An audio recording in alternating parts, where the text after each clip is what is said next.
Everybody? I don't know, Chris, if you wanted to pull up here too. Sheriff?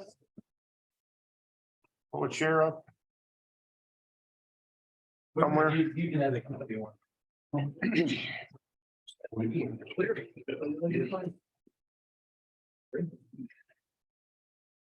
Well, the reason that we're really meeting together here tonight as a workshop is to just sort of get some direction.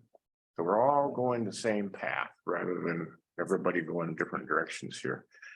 And I asked, Chris to be here and you to be here so that we can, as we speak or talk about it tonight, we really want to know what can we really enforce?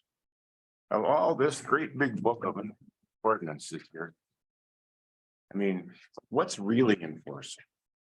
And what can we just be rid of? Do something else? Or is there a better or another way to handle some of this rather than call the sheriff, write a ticket, and it goes down to the county attorney, gets kicked out and back? Is there another way that we can handle some of this, administratively or whatever, we were even kicking around the idea of, is there some way that the city can write a ticket, for example, the city write a ticket that could be a fine assessed to.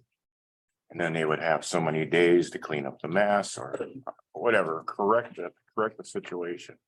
Rather than go through all of the law enforcement, for some of this, I'm sure it has to go through law enforcement. Anything that has to do with traffic code, I imagine would have to, but.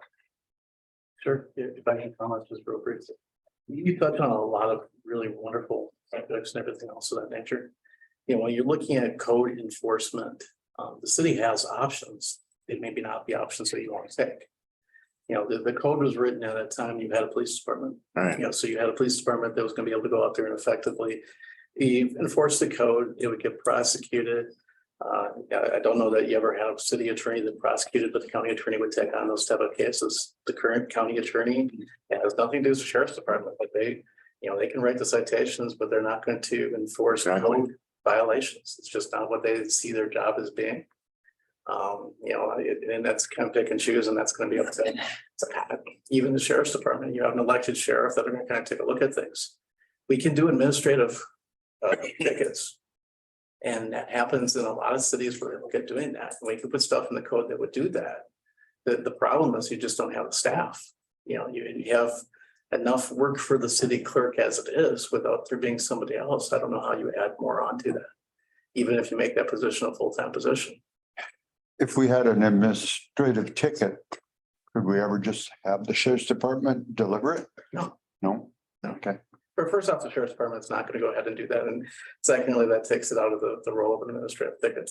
So administrative citation, well, I shouldn't say that. A sheriff's department, sheriff's deputies or police officer can issue the citation, but they would have to come up to the city to do that. But I don't know that the sheriff's department, their contract would look at doing that for nuisance property or something else. So could our maintenance individual deliver those administrative tickets? Because, most of this would probably pertain to messy yards. Just junk, right? The summer months. Or we have somebody help mow. Could he take an hour or two, a day or two a week? And if we found problem areas, have him deliver that ticket, or is that putting him at risk if somebody got really ornery with him? Well, both are true. I mean, we wouldn't have to necessarily have an officer that goes out and gets the citations. We could have somebody else go ahead and do that. In weed ordinance, quite frankly, Mr. Mayor, you're the weed inspector for the city. You could issue a citation. The question doesn't come in necessarily who issues the citations, how do we enforce the citation, what comes in afterwards. Because if they're coming and paying, it's going to come back to the city clerk. They have an appeal right to the city council. Those are the type of things that we kind of have to take a look at. But yeah, anytime you put anybody out onto going and giving citations, there is going to be an additional risk for them. 100 times there's not going to be anything that happens at one time that something does happen that's going to be problematic. Now, I want to ask two questions to that now. Another example would be a violation of zoning, where the use isn't correct of a building in a particular zoned area. I mean, I guess I was just kind of hoping that we, would be able to send the owner of something like that, a letter that says you're in violation of zoning, blah, blah, blah, blah. And that you have 90 days or whatever the legal term would be to correct that violation, or you will be assessed $500 or whatever. First off, that's always a wonderful thing. Right now, where the city code says you have a zoning administrator that has to go out and take care of it, do that. The 90% of the population that's going to respond to the letter, we don't have problems with. It's going to be the 10% that don't respond. And if you do $500, you don't have a way of enforcing the $500. Okay. And then there has to be a mechanism. If they dispute the decision of the zoning administrator, who are they taking that to? And most likely it would be the city council. Mhm. Or I shouldn't say you don't have any ability to enforce, but what the next step ends up being is you're contacting me and we're doing some sort of lawsuit to try to bring it into compliance. I guess we're just trying to figure out how. Zoning is a little bit different because zoning is a much bigger type of thing that we're looking at. Where I think where you might want to focus on is like the rental ordinance. Where you're kind of in between, you're not looking at that zoning, we're not taking an action where we could theoretically have the city come in and make a correction. And how do you deal with, is it appropriate for the city of Good Thunder to have a rental ordinance of any nature? Is it something that we can enforce, or is it just something that we need, when you get larger or have a larger city staff, you can revisit?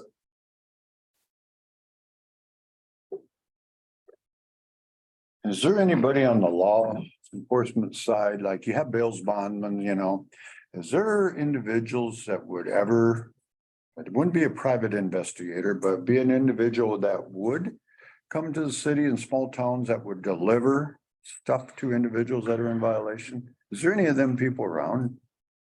What would you call them? Depends what you want delivered, there's a lot of private companies that basically serve civil process in a sense. Okay, right, of yeah. piece of paper. So like at the sheriff's office, we will serve a civil process, a summons and complaint, eviction summons. But we charge a fee for that. There are private entities that do paper services in a sense, and if it's an administrative letter that the city issues or whatever, we can certainly.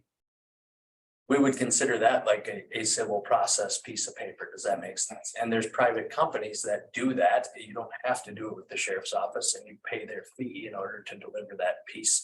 If it's required a personal service, you can also do stuff by certified mail.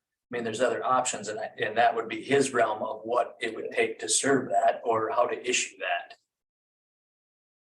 Does that make sense? I think we're in, the Dakota Mart has been served many We have certified mail. We've got judgments against the Dakota Mark at this point. You know what? We have a judgment against them already. I know, but they don't answer their certified mail. Well, So but if we're able to do something by certified mail in those cases and they don't answer, our recourse is going to court, getting a court order. If it was a zoning violation, at some point, we can send in city staff and correct the violation. how about this private individuals that maybe the city could hire? Is that something we could do? Well, you can certainly do that. You can name a process server. Cities generally have a process servers. Huh? More often than not, it's chief of police, but we could, I know a number of bail bondsmen and personal investigators who will do that. So if you want to do personal service, it doesn't have to be from the sheriff's department. Well, There's benefit from being from the sheriff's department, but. when we got our services from them, they said they weren't gonna come for barking dogs and probably other things. I don't remember what they are right now, and we can't bother them with that. But if we could hire a private, But there's a difference. The first question you asked is, can you serve the process by having somebody else do it? The second question is, can you have somebody else issue citations? Then the answer is probably no. So you can serve paperwork on them or give them notice that you have 10 days to correct a violation here, but you can't serve them a barking dog violation through a private individual. And that got changed sometime in the 70s when we got rid of magistrates. And justice of the peace. So it seems like we're being really broad. Is there a way we can narrow down? Did you on the committee then narrow down certain areas that specific areas that you're looking at to like question, should we or should we not enforce? Because on the broad scale, we're just, I don't know, it feels like we're jumping over. Well, I think, do you have an answer to that question? I'll say the same thing we were talking about. This book is pretty elaborate, right, for the town this size. So is there something in here we go through and get rid of verbiage, make it more cut and dried, make it more precise? I mean, what? There's gotta be something that we can and can't do, or not everything we can't do. It's gotta be something we can do. Otherwise, what is this even for? That's right. Bingo. The question really is not so much, we have the laws and rules and regulations in the book here. Yeah, The question we really have is, how can we enforce that? That's That it. is really the only issue that we're really trying to figure out. that's, Some of this, as you mentioned, can be handled administratively. Everything from sending out a notice to the homeowner or business owner, whatever, that you're in violation of this particular city ordinance. You have 90 days to correct this, or 30 days to contact the city council for a meeting to discuss the violation. Otherwise, if after 90 days that isn't rectified, a penalty will be imposed upon your business or your residents, be it on the taxes or be it on a city bill or something like that. That's what we're kind of looking for, right? that's kind of what we're looking for, but I don't know if that's possible. Because like you said last night, one man's junk is another guy's treasure. Yeah. And how do you go in and make somebody clean up this yard, which that guy think it's sacred, and the other guy over here says it's all junk. But as long as it doesn't violate multiple, I mean, the item itself, as you mentioned, one man's junk is another man's treasure. However, if that particular item is a safety risk to little children, things of that, I mean, other than just it being an eyesore. You know, one of the things that we were looking at is R1 residential, the use of the real estate property for other than typical play yard, lawn use type stuff. They actually built mounds to jump dirt bikes on. I think that's in a violation of Right, R1 code. So that's right. that would be a notice of that fact that, hey, in this R1 business or R1 residential district, that is not allowed. It has to have a conditional use permit to have something like that, and that was not done or whatever, and then we could go back and say, hey, again, go through the 90-day thing to get it rectified, or but what it really boils down to is if they don't reply, they don't want to conform to these procedures. What teeth do we have other than saying, okay, well, you say no, we say yes. Now we're Yeah, doing. that's what it always comes down to. All of this comes down to. Can we put a financial sanction after we've gone through the due process? Can we assign a violation fine to that resident, that homeowner, for not complying? You can do a fine to the homeowner for not complying. You probably cannot attach it to the real estate taxes. That others towns do, We Like I said, other towns do. generally speaking, what larger towns do is if they don't comply, they give them a criminal citation. And if they don't comply, then you go to court and you get an order to abate the nuisance. I've had friends, the one is mayor of Cleveland, Mhm. they add it right to their property taxes. If they are in violation. I know the attorney for the city of Cleveland, we were talking about the issue yesterday. Yeah. So I'd be very surprised if that's what they do, because he was not. When he says I have his, for the attorney's number, I'm Yeah, trying to be in contact with him. Well, that's fine. I've not chased him down yet. no, that's, I'm more than happy about Jason Lone.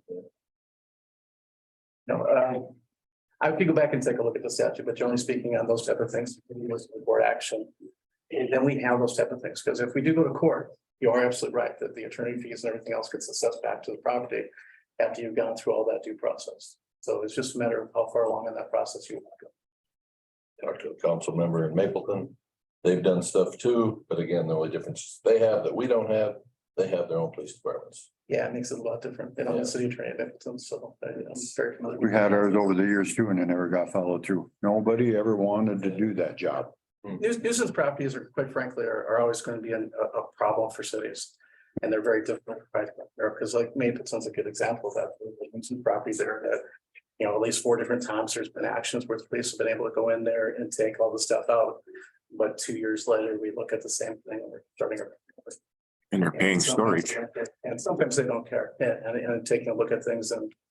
You know, right, assessing stuff against the property taxes and the rest, but we're also in a little bit of a quandary on that because the US, like I said, there was a particular statute in Minnesota forfeiture. That's unconstitutional, so we have to figure out how that works. With the property taxes and rest. So you know, historically, when I've looked at that, it's a way that we can certainly go, and you guys have that option. I don't want to take that option away from you. You know, but it's usually not, if you're looking to get somebody to take action. That's that thing against the property taxes usually isn't that big. That could be. You know, it's anyway, that's the threat of jail or something else. So what do we do? That goes back to what we said then. Right. If we aren't gonna do anything, Well, no, Why there's not? there's parts of the code I think you guys can absolutely take a look at. You know, I think the rental ordinance becomes a question, you know, what you want to do regarding zoning, you know, getting rid of that zoning administrator, I think becomes a real question. You know, and how you want to take a look at doing that. You know, that's the type of stuff I think you can make real changes in the code. Here's an example, a yard full of clutter, grass a foot high, 1.5 feet high. Not been mowed already once at all this year, clutter all over. Is that in violation of our code? Most likely, yes. Okay, Quite frankly, it's in violation of state statute. It's not a violation of your city code. so how do you get the people to clean it up? There's the question. There's what we need to know. How do you do that? Generally speaking, they won't clean it up and you have to get city staff to go in there and do it. We what? And You'll have to get city staff to go in there and do it. There'll have to be a provision or a court order that allows us to go onto the property to make those, you know, to mow or to, you know, abate the property. But you have to keep that, everything you pick up? If you pick up property, it has value, you have to keep it for a period of time for them to redeem on it and not just get rid of it. So you can't get rid of something that has value. So that, I mean, But if it has no value, you can look at that. Yeah, it's usually 30 to 45 days, but each ordinance will be a little bit different. so it's. Saying it has no value, though, kind of goes back to one man's trash and Another man's treasure. Yeah, That's something. what I was gonna say, personal property, one thing, old cars, out of date tags. That should be different. Here's an example, okay. We go up there, we go out to Kelvin's and we rent a rental. He's got a rental business. So the city rents one. We go to property A, we take everything out of that yard, it's just clutter, so the lawn can be mowed. We take it up there to the rental, we put it in a locked thing and tell them when you got $250, you can come and get it back. Can you do that? No. Why not? Because landlords can't do that. Pardon? Landlords can't do that when they evict people. I mean, the city doesn't have any more power than anybody else does on those situations. You can't hold their You can't property. hold as the property. ransom. Yeah. You know, you can store their property and then they have a right to get their property back with proper. But you just said before, we can't throw it away because it might have some value, so we're just holding it for them. You're removing it from. Okay, can you- You're removing it in violation of the ordinance, right? You take the property because you're cleaning the property up, but it's still their property. They still own it, you don't own it. But you have, as a entity, you have to store that property, okay? You have to store it for X amount of days. You serve them with a letter, you say, this is, you know, we have your property, here's a property receipt of everything we took. And you have to hold that property, just like a rental, a landlord would do if they cleaned out a rental property and evicted somebody. You have to hold their property for so long, you have to keep it safe, you have a duty to do that, right? When they say, I want my property back, you have to give it to them. Now you have stored it, you've invested in storing their property and cleaning up. You can charge them for the storage and the handling fee basically, but you still have to return their property. Okay, yeah, You can't get rid of it at that. right. I mean, if they want it back, but But you can't say now you owe us $250 for the violation of the city code. You know what I mean? Does that make sense? Yep, You can't punitively yep, tack that on to it. Yep. You can go after them in another way, however the city deems, you know, your attorney says, whether we're gonna fine them, whether we're gonna write them a letter and we're gonna take them to civil court, whatever that is, whatever that process is, you can go through that, but it's like two different things. You have the punitive side of it, the criminal side, if you wanna say, or the civil side of it, and then you have, you're storing their property, you removed it because it was in violation. You give it back to them. They might go back and just put it all back on their property. They might do that. But you remove it, you clean it up. Here's your property back. It costs us $70 for the storage unit for that month and $300. it took, yeah, three guys and Yeah. 6 hours long and at $25 an hour, whatever, you know, Yeah. and that's what it costs for the handling side of it. And here's your stuff. Does it ever get to the point where you make them aware that we have it, it's yours to come and get it anytime? And if you give them 45 days and they don't come and get it, declared that they don't want it anymore? Exactly, then you can sell it. You sell it whenever you can get it for an auction, you take that, offset the amounts that you have against the abatement, and then you would, on the rest of the money. Of the cost for the abatement would be usually tagged onto the property tax.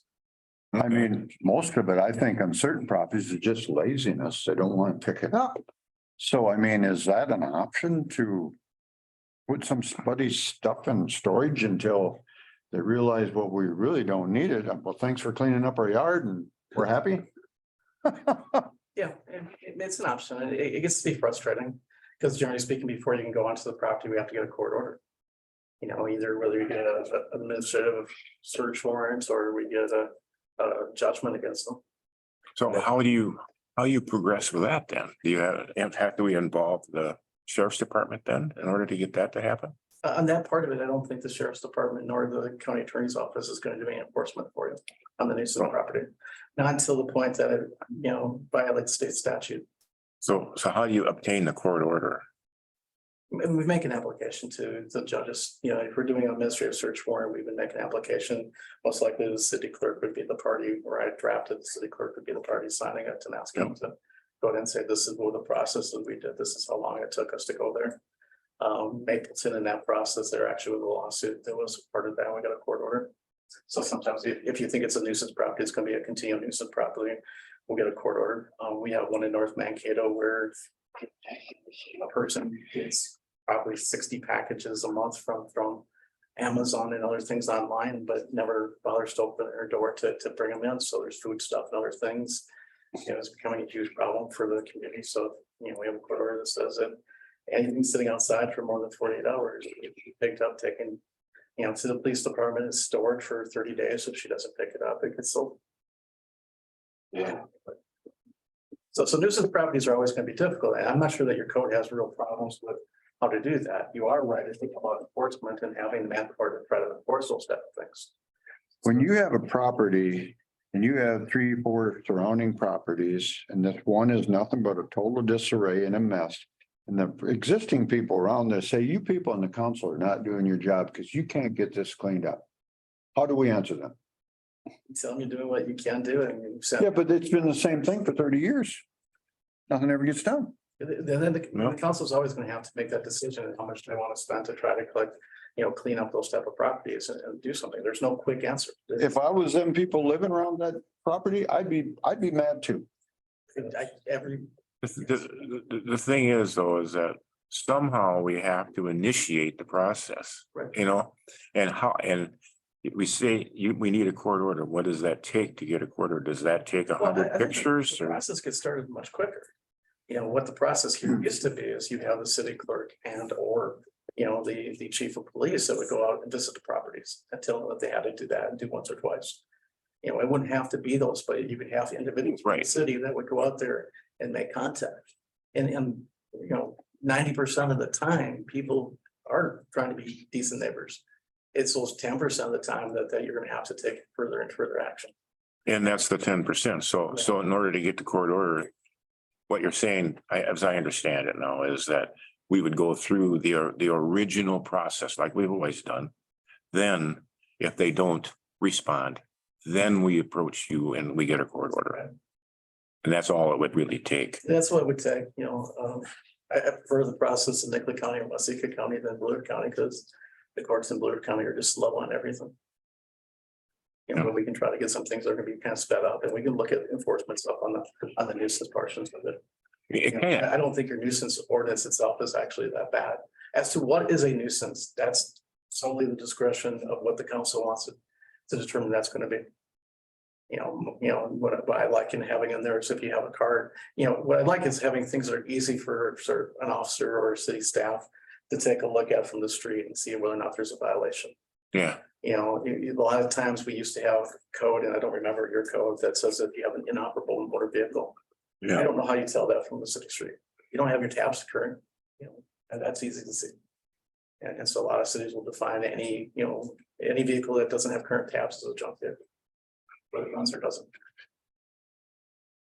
But even if they're sitting on the city street, If they're sitting on the city street and they don't have proper registration, then it's a state statute. Then that's different than a city ordinance. Gotta be licensed and insured on a city street.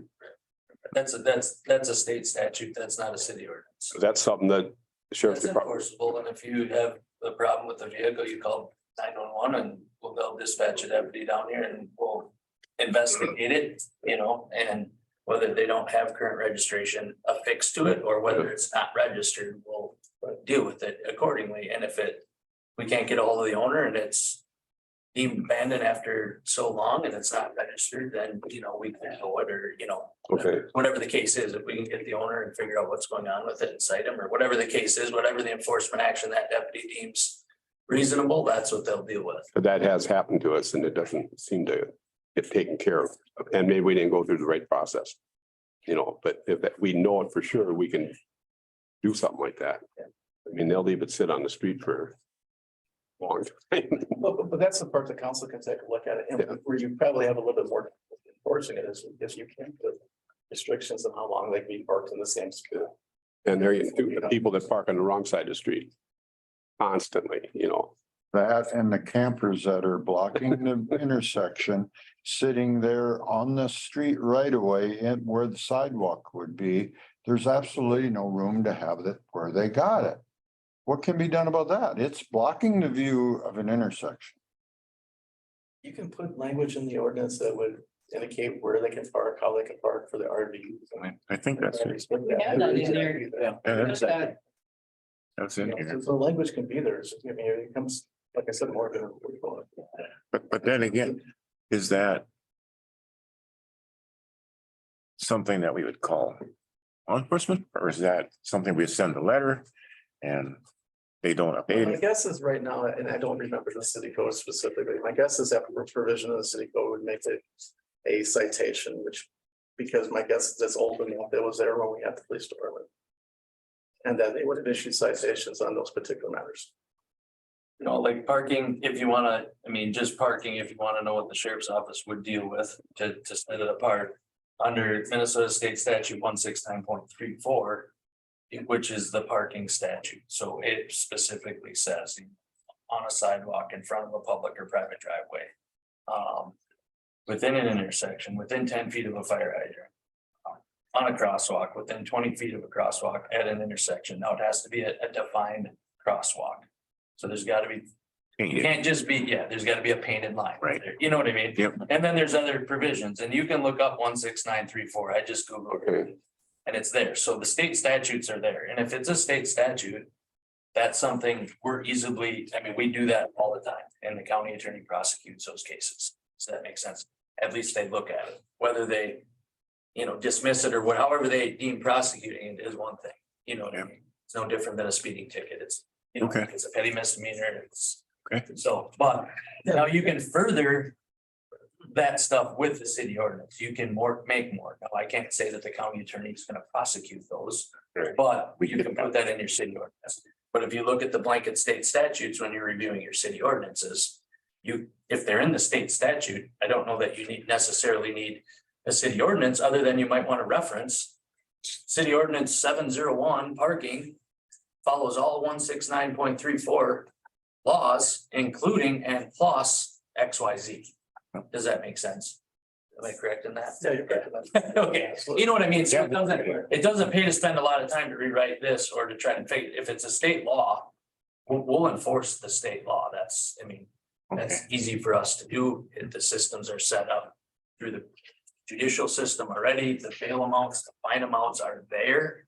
The problem is when you run into city ordinances, is we have Mapleton, we have, all these small towns, everybody has their own ordinance. Right. So it has to go through like a vetting period where they have to all look at it and they have to certify it as an ordinance before it gets set like a bail amount or a fine amount. And that's where you run into the prosecution, why some things don't get pushed through the county attorney because it hasn't been through that process. Yeah, Does that make sense? I mean, there's a process, I mean, we've got computerized on a lot of things for the criminal compliance. And so you're putting in statute numbers, if there's an ordinance, it has to be registered with the state. There's about a 6-month lag on actually kind of getting ordinances that are gonna be put in place for the state. The problem Good Thunder would have on a lot of the criminal stuff here is we don't necessarily have anybody in place. You can ask the state to register the ordinances. Generally speaking, that's done by the prosecuting authority. You know, and I just don't know that the county attorney's office is gonna do that for the cities. I know that we got the ones previous to them doing things for like Crystal and Eagle Lake that are on the books. I don't know that Mapleton has any that have been registered with it, which is kind of stops the criminal. And that's not a legal answer. That's just a practical answer. And if they can't find it in the computer, they have no way of coding it and dealing with it in the court system. Okay, well, I think that's helped. Yeah. I think now we know that at least the traffic code things, whatever, I call it that. The parking statute 169.34. At least that is enforceable. So we can go with that. But then the other items that are in here, like we were talking about, you know, the zoning and land use and whatnot that we seem to run into all the time. Even so far as like operating motorbikes on private property. The sheriff's department really hasn't got any purview or whatever on something like that because it's private property, but they're riding them suckers for hours every night on private property, bothering all the neighbors. And what do? How can we stop that? You know, We can put together an administrative fine program, but we need to have staff that's able to administer it. You know, so as you get a new city clerk, if it's a full-time position, you can look at doing that. And it's just a matter of how much time and effort do we have, or how much do you have for resources? You know, I know you talked about having the streets individual coming out there. We've used different terms for him in the past. You know, my presumption is that he's fairly busy now, full time, and adding additional work isn't necessarily going to get done. If that's not true, that's fine. Yeah, but that's kind of the concern that I have, is that we put these things and put these processes in place. But is there, you know, physically the manpower to get it done? but maybe if we knew that there was a way to the end, that we could actually do this, I think the council would look at even adding hours. Yeah. To do that. Or private. For anybody, I mean, a part-time person, you know, what do you call them? Full-time, part-time, you know. To go more into this, deputies have been called out. And they have been told, shown videos, seen, and then they were saying that it went back on our ordinance. That it was talked about something to do with down to a 3-wheeled vehicle. Was the only time they would do anything. So we said, well, we have to we have to change that verbiage. To say 1-wheeled vehicle. And if this continues to happen in these residential areas, we call deputies out. That would mean then they would have to do something. If we go down to a 1-wheeled vehicle, that was their big argument. And I would have to look at it, you know, and look at the ordinance. I'm not familiar with it, but yeah. I mean, if there's nuisance, I mean, I don't want to say that we're not gonna come out, you know what I mean? If there's a noise complaint and it's bothering people, I mean, we do our best, but obviously come out, knock on the door and talk to them and say, you know what, you're making your neighbors mad, maybe it's time to shut it down. Now, whether they do or not, the teeth behind it might not be great on our end, but it's not like we're not gonna come down for, you know, a call. We would do it out in the middle of, you know, Rapidan Township. If the neighbors are mad about it, we're gonna, you know, barking dog calls, we get them in the county. I mean, we go out and try to do our best as far as mitigating those issues. You know, some of those quality of life issues, it's just kind of like the council. Sometimes there's no teeth on the back end, but it's not like we're not going to, you know, respond to the call and document it, which then can help the council too. If you have a problem property, you can certainly call and ask if we've been called there for public nuisance, or have your, you know, liaison, the deputy that, you know, Deputy Gerke, she can look into it and say, yeah, we've had 13, calls of noise complaints on this property. That's all stuff you can use as documentation for, dealing with it on the city level. Anytime one individual's, that Tom described, somebody in their own private property going around and around, if just one person calls and they view that as noisy and destructive to their way of life, that's enough to justify a call. Have the sheriff come on. We would take the call, we would talk, obviously the deputy would talk to the complainant about what's going on. You know what I mean? Yeah. And the deputy would then either make a phone call to that owner or drive by and see if they feel like it's a public nuisance. They might make contact, they might not. If they, a lot of times, like even when I take those calls, I might sit a half block away before they even see me and listen for a while, I take a dog barking call. Dog's been barking for 6 hours, okay, so I drive down there, I park 3 houses down and I sit there with my window down for 10 minutes and I don't hear the dog. It's hard for me to go knock on the door and say, because it could be just a neighbor that doesn't like the other neighbor that's just making a complaint, just. We get that. So we still have to have some visual evidence or some type of evidence, to make contact if there's a complaint. That makes perfect sense. That's enough to get somebody to go out there, kind of like he's indicating, make that initial contact and take a look at it. But Mr. Mayor, based on your description, if it's only one neighbor, now statutorily, we talk. The problem comes in, we talk about reasonable number of individuals, and that from a legal standpoint becomes very difficult because I have no idea what reasonable is. And the courts don't either. Well, reasonable is the person that lives, I don't care what lot, what place, neighbor here, neighbor there. They're paying city tax, They have a right to enjoy their area because they pay tax to the city. This person is being a total nuisance, has no disregard for anybody's likes, dislikes, or whatever. All they are is within themselves and think it's cool to watch their little 8-year-old rip around. That is 1000% morally, ethically, professionally, parentally wrong. I don't disagree with you at all. The Court of Appeals, however, does. Because North Bank had that in the board card of appeal and said that you couldn't show the number of, you didn't show a reasonable number of people just because there was 3 or 4. If they have a right to pay their taxes, which they have to do, I'm not to disagreeing. abstain, I'm just saying, Yeah. that is ludicrous. The issue comes for enforcement comes in trying to figure out what a reasonable number of people is. And how do we take a look at that? So that's something that as we go on with the city code, we actually may want to define. What is a reasonable number of people? One, Well, that would be problematic. no, that property owner has every right to enjoy their so-called property. And you can put that language in there. Yeah. And we can try to fight for that. The courts will throw it up. Well, and anybody. Then what is the answer? Right now, there's nobody who's Get a bigger dog. to define reasonable number. And way I would take a look at it is if you have that complaint and we give it to the council and the council has a number of individuals. So we have 2 or 3 property owners in a very relatively small area. I think that makes a big difference. So if you have one property owner that's doing things that are bugging their 4 or 5 neighbors, I think that can be considered reasonable. If there is a noise that was there, it was bugging people throughout the city, I think it depends on the type of nuisance that they're going to be. But what we want to try to draft is something that's going to be definable, something that's going to be enforceable, and how do we enforce that? And the question that I was thinking of for you, Mr. Mayor, because you've got the most experience and been on the council for, do you see a marked difference in what's happening now and what's happened over the last few years with staff than what we saw before, and what changes happened that you think that can be rectified? Because nobody knows the city better than you. Oh, it can't be done the way I think it should be done.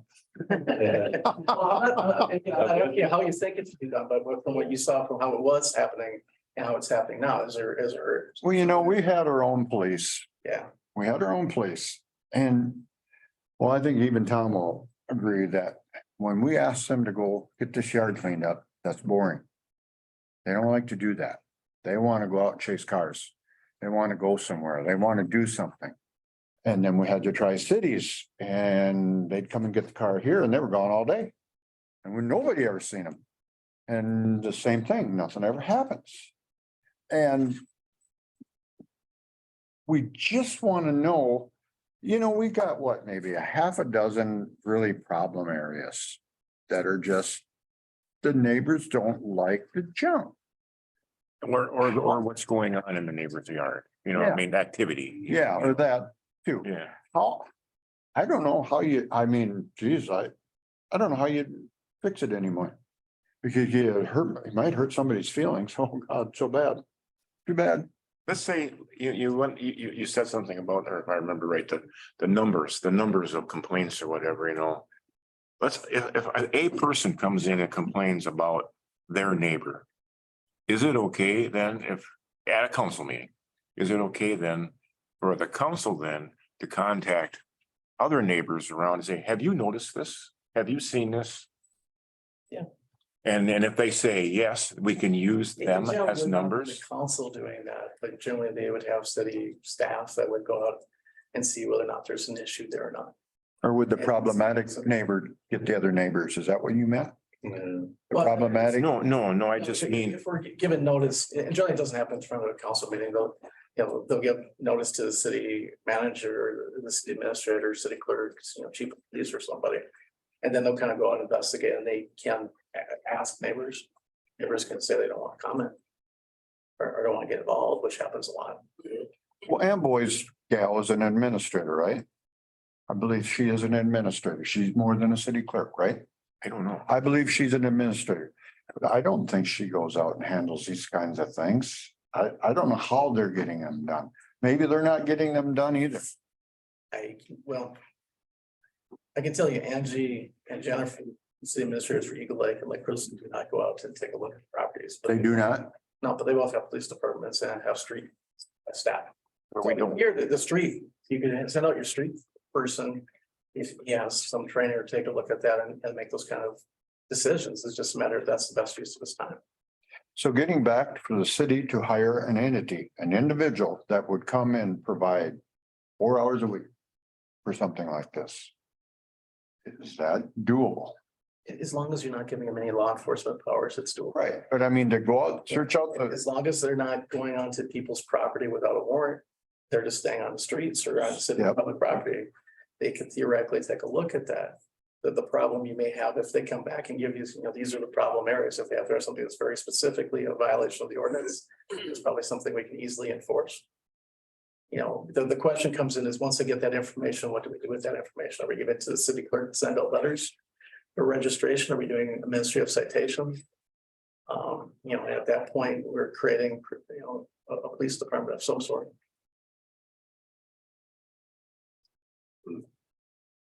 Come back to nuisance calls, so you said deputies would come out. That's not a 911 call. Call 911. So our system, just at the sheriff's office, so our system, people there's a lot of counties around us that say only use 911 for emergency. The way our computer aided dispatch is set up, if you call 911, it speeds up our dispatch center's ability because when a 911 phone call comes in, okay, it auto populates a lot of the call type. They have to make like 3 clicks and the call's there. Okay. So it's just on our end, it's easier because I don't have to have as many people taking calls. Does that make sense? Oh, okay. So any emergency or non-emergency, if you need to speak to a deputy or make a report for anything, whether it's an emergency or a non-emergency in Blue Earth County, call 911. Okay. It goes into our dispatch.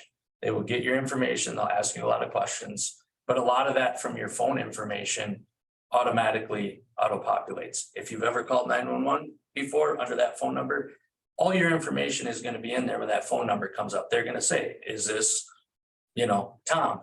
Mhm. Tom, do you live at this address? It's going to be there. They're going to verify it. Yep. Okay. that's a fast. problem. And it's done. And then they don't have to sit there and type it all out. Okay. Does that make sense? Yeah. So that's the only reason I'm saying call 911 because it speeds our staff up. So, because That makes sense. I mean, our dispatch runs, 100 and some thousand phone calls come into that center in a year. So, there's times where they sit there and have 15 minutes in between calls, and there's other times that 7 calls are coming in at the same time. So the quicker they can get them out, get it out to the officer, ambulance, fire, whatever it is, the easier it is for them to get to the next call. So just call 911. There's no special number. They're going to dispatch a deputy. usually the closest one, because then it maps it. All our cars are on a map in dispatch, they can see where we all are, and then they find the closest car. So you get the quickest response, instead of if you call an administrative number, then you're through a phone tree, and then finally they get it, and then they can't see where you are and where the nearest car is, then they gotta map it. Oh, yeah. It just takes longer. So in the end, to get the quickest response, call 911, emergency or non-emergency, it goes to the same place. And they'll triage it accordingly. If they're on an emergency call, they might say, can you hold for a minute? Yeah. Right. You know, So if you call off your cell phone and you have an address of 220 Graham Street, shows your address, but you're out here 3 miles east of town, also gonna show you that you're not at that address? so obviously cell phones work on towers. It's gonna pinpoint where you are. Yeah, okay. And so map is gonna show where you're calling from. To the nearest tower. Technology now, we can get you sometimes within like 6 feet. Oh, really? So Really? depending on the cell phone carrier, what tower you're hitting, you know, because they all work together, but if you're a Verizon phone on a Verizon tower, it's gonna give you closer. If you're hitting an AT&T tower, it might be 20 meters. You know what I mean? But in the end, if Robert Anderson calls, your phone number is gonna be in there. They're gonna ask you for your home address. They know you're not there. They can see you're out in the middle of a cornfield. You know what I mean? But they're gonna be able to have This your. technology? Yep. Really cool. I don't have thought. Yeah. So that's just the non-emergency thing is if you have a complaint, call the sheriff's office. We're gonna process it, you know, depending on what it is. You know what I mean? If you're calling about long grass in somebody's, you know, yard, we're probably not gonna respond to that because that becomes this. If it's a car parked for the last week and a half and it doesn't have any registration on it, it's parked on the street, somebody's gonna respond. It might not be Tonight. in 8 minutes, but it might be in the next hour, depending on how many people we have on and what our call load is. But we'll get to it. If the call doesn't go away, they get assigned to it. It stacks up on our screen and, you know, on our computers, and we get to them as we prioritize them with emergencies and non-emergencies. If somebody's having a heart attack, it's calling all cars and everybody's coming. You know what I mean? So it just depends, but yeah. So I mean, they're gonna prioritize it, and if it becomes a city ordinance thing, we're gonna refer you back to the city. And kind of like, you know, Mr. Kennedy said, that's the process you guys have to figure out as a council on how you wanna proceed with that side of it. That's kind of where we're at. Dylan, what do you think? Well, we have a little better understanding of what each entity can and cannot do or won't do, you know, so then we just basically have to prioritize. The other aspect is on these lesser violations. It's just a matter of building blocks, building your foundation, the number of complaints. Build up to finally getting to the point where you can actually involve, you know, the attorney or filing an actual complaint through the court systems or something. We got to discuss last night about a house, Chris, down by the school that's been abandoned for what? 20 years. 20 some plus years. It's really getting in disarray. What can be done with that? If the animals are starting to live in there, there's been zero upkeep for 20 years. Let's part that was our citywide cleanup this Saturday, and a neighbor emailed asking to encouraging basically the city to get involved, you know, whatever that meant in her view. But one thing she did say is the roof is caving in on a garage, and she said she worries about kids going and getting hurt in there. That's that picture you took yesterday. Yeah, I went down there with the maintenance guy, and the garage is in bad shape. I wouldn't get real close to it. Can the city deem that dangerous? Yes. What procedures has to be followed to get that done? Basically, we would make a notice it's a dangerous property that's being condemned, and we'll be looking at doing an abatement action. Eventually, you can get a court order that allows you to go into the property and rectify the abatement. You know, the issue that Good Thunder probably has is the cost of what that would be. Because you'll be bearing that cost until you be able to collect it from taxes. If nobody's lived in the property for the last 20 years, the chances are that they'll stop paying real, property taxes and it'll go back to the state. Have they been paying the taxes on it? Evidently, there's nothing been Yeah, done about there's it. never nothing. No. I think if they haven't, those of yours, there would have been a C's poster posted on that. Probably were, you know, so my guess is they have, but they may be relatively. And they do mow the lawn, you know, they come out and do that. Then if you give them some kind of notice, maybe they'll have some desire to take some action to Yeah. rectify it. But the eaves on the house are rotting out underneath and stuff. I mean, it's. The outside, the Yeah. steps out the back are there. I would Not at all. suggest on that, you know, you send a letter from either the city clerk or for myself, reminding them that. At this point, it becomes an attractive nuisance to kids and vagrants and other people, and somebody gets hurt on the property. It's not the city that's gonna get sued, it's the property owners. Yeah, because it's, Well, I mean, if the squirrels go in there and start taking over. And you can literally see that the eaves are falling in, the animals are going in there, I mean. Legally speaking, we can comment and take action. Again, it's just a matter of how much cost it ends up being for the city. I think, Cities like St. Paul and Mankato and even North Mankato to a lesser degree. Set aside funds every year to take care of dilapidated buildings or nuisance buildings. And I always expect that there's gonna be a number, you know, I think St. Paul is like 50. North Mankato, it's a year that they expect that they're just going to purchase and tear down. so really. We do have the authority and the teeth. We just didn't realize it before. By getting you involved right away. You have the authority and the team. The question the council has, it's gonna becomes. The problematic one is what's the best use of the resources that you have? Well, I mean, so far as writing a letter, Well, that's the cost, yeah. I mean, that's one thing, but I believe in my heart that. The community members are ready to pay $100 a piece per property over the next couple of years to get some things cleaned up. Okay. I mean, that's not a lot of money. I think they're ready for that, you know, because we've been. Stumbling along now for how long we've been on council, long time, and we've never really been able to get, I mean, you get things done. But it's always the problem ones that never get done. And that's a big part of it. I mean, I was just taking a look at the code again, because I don't have a paper copy from me. Yeah. But you do have administrative citation provisions in there.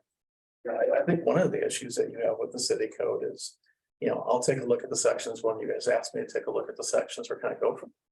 The city clerk as you go forward, you know, in that position, that's the person that needs to know the code better than anybody else. Right. And I don't know that your last two city clerks meet that definition.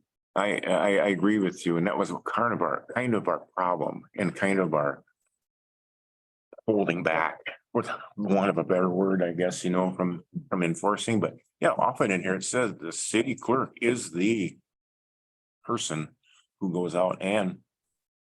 Issues these, you know, For your enforcement stuff, it all says the city clerk, unless there's a provision there someplace else. Yeah. You know, so if you're looking at having somebody else come in there, we can create a position for that person. We just have to give them some kind of title, you know, that they were putting there or who they're gonna be kind of underneath. You know, it's not uncommon, you know, for building inspectors for most cities, and I'm sure for good thunder, aren't employees of the city. In a traditional sense, they're not here full time, but, you know, we certainly have somebody in that role. and we've always kind of have had, you know, that's what Judd is, you know, for us. You know, if we have a problem, we give him a call and he gives us a, And so A rundown. I'm doing something else that nature, so. you know, You know, now we got a building sitting on Main Street empty. There's 5-gallon pails along the east side of it. The lids are scattered on the lot. The gas pumps have been sitting behind there since the new ones got put in, what, 17, 18? yeah. Oh, I mean, it's junk. But that's the kind of thing though, that we would. The clerk would Yeah. draft a letter. Just call out that ordinance, send that letter. I draft a letter, I'd send it, I'd invite them to a council meeting so the council can discuss it with them to try to do things. You know, by the time you guys get it to me, you have the lengthy, the longest and the most expensive process. I mean, the council can go ahead and take actions on all that. It's just a matter of how much it costs you want to bear. You know, so from what you're describing, Mr. Mayor, I mean, it's another property, you can certainly look at doing an abatement on. You know, what I will tell you is I don't think in any given year you can do an abatement on all the properties that maybe. You know. I think an abatement on that property would cost us I mean, we had them individuals here the night that we okayed them to have a loan for the gas station and they had this mess here. And they stood there and they go, well, what do you want cleaned up? I said, well, all the garden tools are on the outside of the garden shed. Well, the garden shed's full of junk. And it's still to this day the same way. So, I mean, it's her neighbor and I feel sorry for them people. I don't, I mean, I wish there was a much better way. Man, every city struggles with these properties. There's no question about it. And then one, And what, if you were going after that property, we're really looking at doing an abatement. One of the things I'd probably be telling you at some point is we probably don't want to get that property back if there's any chance there's old tanks on the property. No, right. no, Yeah, but that's a rental property. pardon? That's a rental property, and then it falls into. Yep. Another issue, is it classified as a rental property? Is it still rental or is it in her name? I don't know. I think if you Okay. beacon it, it might be in their name now. Okay, so no, that was one of the topics we talked Yeah. about. If it's a rental property, it's one thing, but if it's not, and somebody's renting it and they're not related, there's an issue there, right? There's an issue there. You have a rental. Yes. This is whether after this process is done, we still have a rental code, because you're talking about things that you can take out. Mhm. And No, we're not taking out the rental thing. the rental code historically has been very difficult for the city to enforce because we don't have staff. You know, that's been an issue. I'll get the same answer, but the council heard a lot of these answers from me before. You know, the rental code is things that we can do, but there just hasn't been the follow through or you know, with, you know, and that may change. We can get a new city clerk in here. Every city clerks, every city administrator I've ever worked with, all do things differently. I would hate to hire a new clerk, which we have 4 applicants right now. I would hate to hire a new clerk and have her writing all these letters to these properties because in the last 3 weeks, we just got fined about $2,000 for not having proper paperwork done for the state withholdings. That's what we need a city clerk to focus on very well. So in other words, this whole summer would be a waste if we got a new one and say in 45 days, we got a new clerk. Because we sure wouldn't want to overload that individual. And we want these yards cleaned up, but yet we don't want to get fined for these things not being done properly. Myself think is you got to let that person concentrate on the main heartbeat of the city. This here is secondary. So the whole summer will be shot again.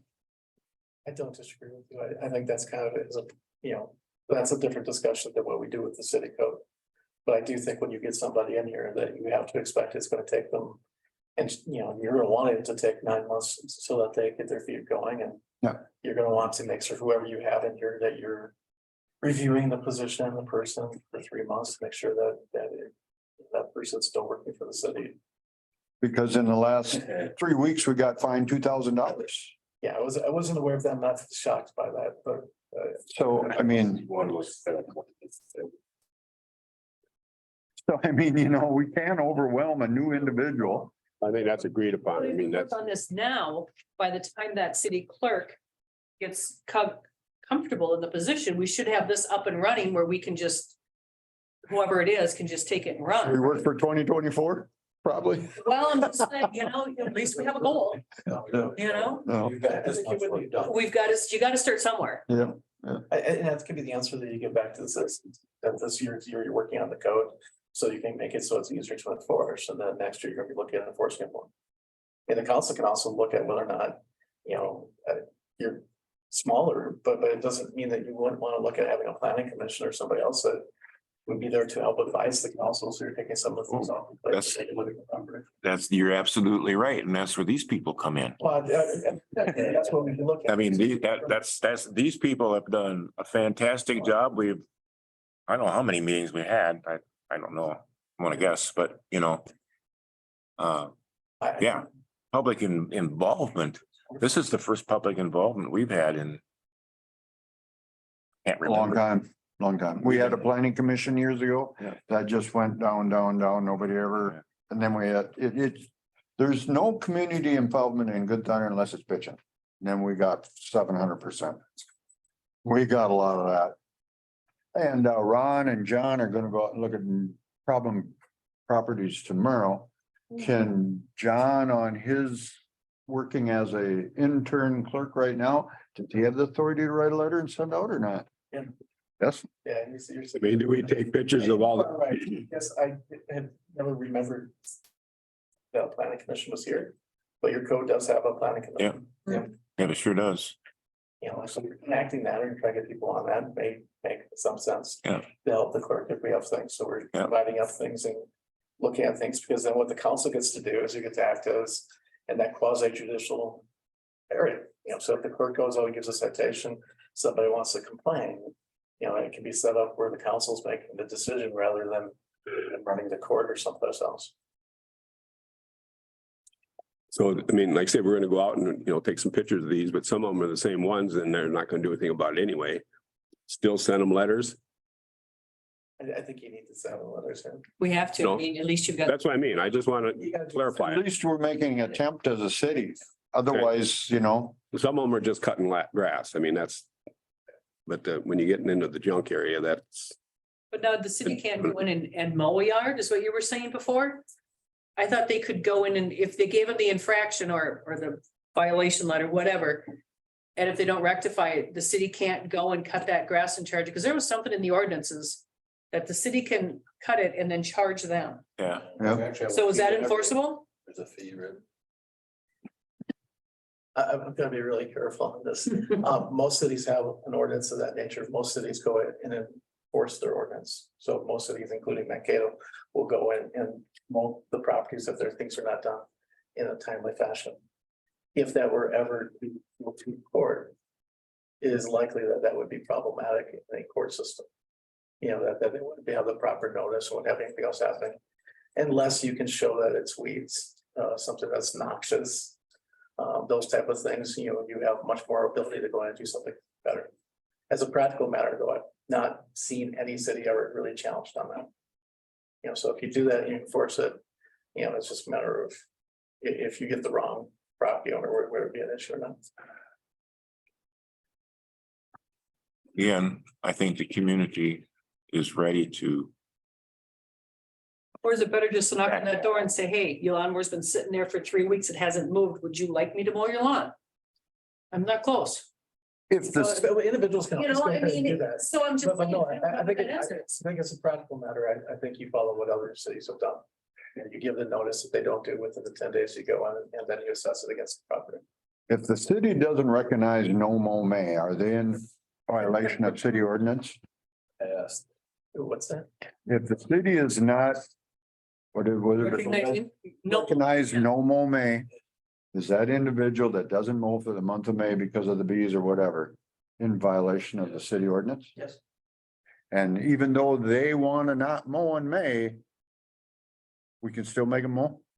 I mean, you can still make them, yeah. Yeah, okay, because we had like. We can tell them to mow, we don't necessarily make them mow. can't make them do anything, to be I'm honest. sorry, you can tell them to mow, and if they don't mow, you can go and mow. and more. Okay, so how long would that process take? You, so you send them a letter and say you got 2 weeks to mow your grass, and then the 15th day, they do not mow it. Can we go in the 16th day? Yes. Really? But we have to give them But so many days. yeah, but I've never known anybody or any city to actually enforce that in May.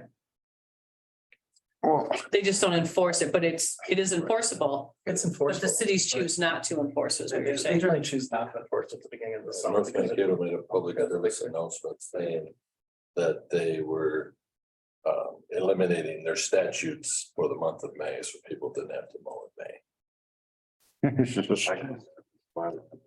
That was ridiculous. I had one across from my house. It was this tall. And it's like, really? My guess is eventually, in the next few years, you'll get a group in here that will want you strongly to do no mow May. And the environmental stuff on that, because I've seen the both North Mankato like this and stuff is actually very significant. You know, but that being said, you know, if you want to make a real strong environmental argument, you know, we shouldn't have grass. It's not natural, so. But ultimately, that's all up to you. You decide what you want to do, what you want to enforce.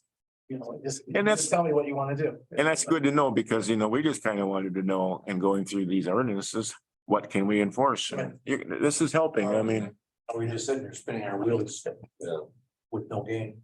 And I would just say one thing in the enforcement side of it, if you're going out to look at properties, is you need to document everything. So if you have a property, 121 Main Street, that's your, you go out there, start a file, take the pictures, print the pictures off, put them in the file, make some notes, whether it's on notebook paper or type a document. We were there on June 14th at 3:30 PM. We took photos. We observed this. Different than what a law enforcement officer would do on any other type of call. Document it, start a file. It's going to protect you. If there's any civil litigation later on, keep that file. Work with him as far as sending your letters. Because then if it comes to anything, you can open the file and say, we went there 7 times. We knocked on the door. We talked to him in person this time. We gave him the letter. Here's a copy of the letter we gave them. It's all there, so don't just go out and say, well, we went there, we told him to mow, and now here we are the 15th, because he's gonna go, I gotta show something, you know what I mean? Yeah. So I mean, if you're gonna do it, think about it and think about how you're going to, what the process from start A to Z is, and make sure it's documented and articulated, in some type of format that the city, you guys are good with, because ultimately if somebody would civilly sue you because you're infringing on their rights or their property or whatever, and a civil action comes up or whatever, you're gonna have to have that documentation. You go in front of a court, you're gonna have to present something. If it's all, well, I think it was this day at about this time, you have it written down. Come back after your visits, take a notebook, jot it all down. Take your pictures, print them off, start a file, document it. Send your letters. You got 14 days. Give them some leeway on the day you send the letter to know when they got it. If it's a 14-day notice, if I'm sitting as a judge and I have to hear this, and you said you have 14 days and you didn't go back till the 21st day and revisited it, that's gonna look a lot better than if you were there at 12:01 on the 14th day. You know what I mean? Does that make sense? I mean, think about it. I mean, I know it's frustrating, but you still have to do all the little things. Otherwise, it's just gonna become an issue. So Coddle the wrong people. I'm not saying coddle, articulate it. Pretty close. You know what I mean? It's just like anything, document and articulate it. It looks a lot better when the property owner comes in there to the council and they says, this is BS, you're picking on me. Am I? Because we have 14 other properties and I visited you 7 times and told you to clean your property up. Am I harassing you or am I enforcing the code? We're asking you nicely as a council. We want our city to be clean. We want it to be safe. We want our community to thrive. We want people to move here. We want people to live here. We want people to spend money here. And we need clean properties to do that. If it looks like a rundown tornado that went through the town, who wants to come here? We want to live here. Our kids live here. We want a safe environment for everybody to be in and a good community for people to want to live in. And you tell them that, and then, you know what I mean? It takes it out of it for them. I mean, but you have it in front of you. Yeah. We visited you these times. We asked you nicely. We sent you letters. Yeah. What more do you want us to do? And then we came and cut your lawn, and now you're mad at us because it's gonna cost $300. Yeah. We've asked you nicely. The rest of the citizens, the ones that silent majority, are gonna then stand behind you and go, they did everything right. Yeah. So articulate, I mean, it's like you said, you don't have a problem, but just don't do it halfway. Articulate it, do it the right way. Robert, you made an absolute wonderful point. I mean, there are the people that you agree with, you said coddle them or not. Last year, at the end of the year with North Mankato, with the chief, and actually the chief of Waseca, we sat down and, on criminal matters, if we took 95, we took 5% of the population out of the city, we got rid of 95%, or one in case was 91, was 95% of most of the police calls. That section, but that's inherent with everybody. So if you found a way to resolve that, get people to do what they're supposed to do, all of them all the time, you could be a multi-billionaire. Everybody would love it. That's, but that's kind of what the inherent problem is. Now, for the committee, and when you guys are looking at this, the parts of the city code that some of the changes I think would be beneficial is like the police department we have in here. I don't want to say we should eliminate that because I think the council should have it in, there someplace. But right now you have a city code that requires you to have a police department. We do not have a police department. Yeah. So some of those language needs to be changed at least to We've may. run through all Yeah. That's what we noted, we changed everything that said police or chief to, I think we originally, Well, I don't, again, I wouldn't suggest putting it to Blue County by itself. no, I think we identified the law enforcement and then we went to sheriff's department. Okay. Yeah, you scratched everything on law here, Yeah, everything, you know. and then we put like deputy or sheriff's department or deputy sheriff or whatever it was. And you even canceled it out, chief of police on schedule. Yep. So, yeah. Yep. Are the codes changed or are they being changed? Being changed. Well, there's some. I mean, it's a legal requirement meant that the codes have been changed. Oh, they haven't been changed. That's what, Correct. the codes have not been changed. They're working on being changed. Just revised. Yeah. Two or three portions of the code that are online that are not correct, that we've changed in the past. But the vast majority of it, what they're talking about is the massive changes that they're looking at with. And the stuff that was online and changed is, well, I mean, it was legally changed and. Yeah, the one I'm thinking of is in particular the personnel committee. The language in there would be a previous version of the personnel committee, not the current. So I mean, like when a code gets changed, the way I understand this. So let's say. A city had an ordinance that said you couldn't park on a street. For more than 24 hours, right? They want to get rid of that now, and they're gonna say you can't park on a street for 48 hours. The old 24-hour code doesn't disappear. It has to stay in there and then show when it was revised and the date it was revised. And then the new code put in place. The way I understand it, that's the way the state of Minnesota said that codes have to be written. Well, what would happen is the city will eventually do a ordinance that repeals and revises. But the old ordinance has to stay there. The ordinance will not stay there, but there'll be a citation when the new ordinance was enacted. And we don't have what pages and pages showing all the previous ordinances because. And that does not have to stay there according to the statute. No, it does not. Okay. Because if you take a look at it, I mean, Yeah, the provisions that we have in any city, we don't have, what the codes look like in 1950. Yeah, I realize that, but I thought the state of Minnesota legislature dealt with this problem in the early 1970s. The legislature passed some laws about this. There's a requirement that we have a historical database Now, and that either. so that the old codes are in there. So that you. So there has to be a historical database of all the old codes Right. from the city of Good Thunder since the early 1970s. When the state legislature said that that has to be. Yeah, I don't know the dates back then, but there is a history of what the code was. So there has to be this historical code. Right. Okay.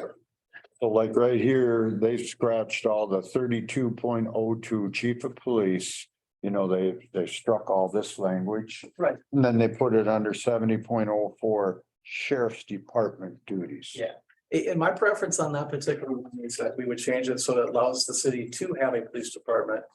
Or to contract with the sheriff's department, or quite frankly, we can do that by statute within that. What I would like to see is that we have a code that works now. But can work completely well for a council 15 years from now without us having to go back and change the code again. So right now, the problem is that you're required to have a police department in town. If we just change it so that the council may have a police department, city may have a police department. That rectifies a lot of that issues.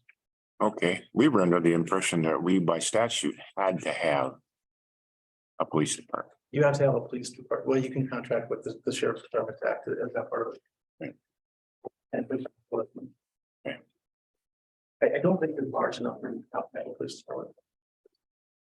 Okay. But more on that, I'd have to go back and actually. Well, our verbiage should say police department / sheriff's department / city administrator. So I'm just saying, so we do this, we spent a lot of time going through this. No, honestly, I'm not saying the intent to go back to it at all. I want to make sure what we Right. put in there for verbiage is going to have this covered. Yeah. So that we don't have to go back through this again. 10 years from I think you could generalize it as your law enforcement authority. And then you could have through your whole code, Yeah. and then you could have one who your law enforcement authority Yep. is under definition, where you'd only have to probably change who that is, if it would ever switch. If you'd ever bring a police department back and start a police department, you could name them as your law enforcement Yeah. authority. That's a If good you point. stay with the sheriff's office, or you get more hours, or whatever. Yep. You contract with Mapleton or whatever, then you could list them as your law enforcement. Yeah, that's a good idea. Kind of, if it's legally able to do that, I mean, that'd be Yeah, that's a something, good but I idea. think instead of trying to get specific on who it is, I think you could probably get by in your codes as saying our law enforcement authority, or, would be in charge of this or deal with this, and then you could define that in a different area of just defining who that is for this time period. It's a 3-year contract, and as a city council, you can say, well, let's update this, or we're changing to this, and then you don't have to change all the ordinances in the future. Gotcha. Does that make sense? Yeah. What's your understanding of that? But then would you still have to change the definition then? Then you would just have You to. would still have to go into that That one ordinance and. The one part, but you wouldn't have. to- Sign it on the line. Gotcha. Does that make sense? Yep. Like the table of contents. Yep. have a Right. line We're gonna that take says this over. Go and do one line, not Yeah. the whole book. Yeah, you would. But I mean, this department may inspect Yep. private premises Your law enforcement. Law other than enforcement authority private and then- And residents. then take that in Like the. it- Shall make that would all cover reasonable whatever. efforts Then to in your- prevent violations. Getting definition. What does that mean? Law enforcement authority. 2020 to 2023 or whatever the contract is. Yeah. It's with the county sheriff's office. If it switches in 24, then you just. 131.03. Cancel action on that. So you don't have to Yeah. switch everything. Okay. Have Chris look at that and give his definition of that. So basically what you. 131.03.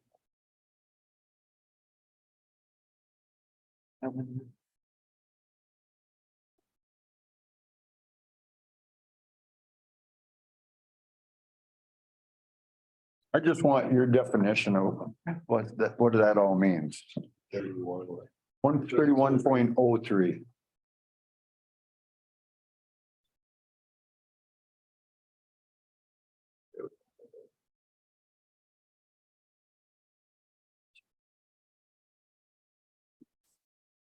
Well, we're just asking. Kind of contradicts.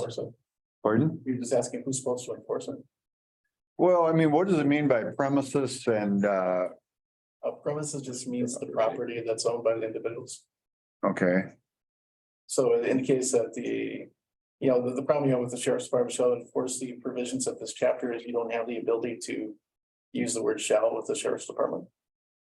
And then, the sheriff's an elected official, he gets to determine whether or not what his deputies are gonna do regardless of your contract. So if that's the question you're asking, can you use the word shall enforce? That probably needs to be changed if we're using, we can say that for the police department because we can require them to do things.